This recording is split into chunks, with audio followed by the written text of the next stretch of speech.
Protezione dell'ambiente e contenimento degli ungulati. Mauro dell'Università, nuovo presidente del Parco regionale dei Colli Euganei, ha annunciato le sue priorità per la gestione del territorio. Il programma punterà a proseguire coerentemente il lavoro della precedente amministrazione. Sicurezza, responsabilità e tutela del parco sono i principali temi toccati dal neopresidente.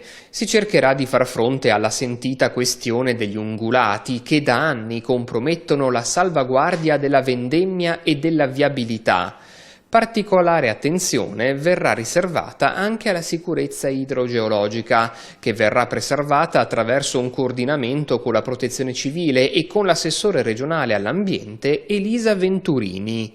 Ma non è tutto. Poi abbiamo un recupero anche del rapporto con la cittadinanza e con le attività, e quindi il tema di riuscire ad avere anche uno sportello dedicato in periodi più ampi a favore della cittadinanza per questioni, dubbi o a essere orientati. Il parco dovrebbe essere come è in realtà un ente a supporto della cittadinanza, e da primo cittadino di un piccolo comune dei Colli avverto quanto importante è l'ascolto e poi riuscire all'interno dell'organismo trovare i canali giusti per poter riuscire a dare delle risposte.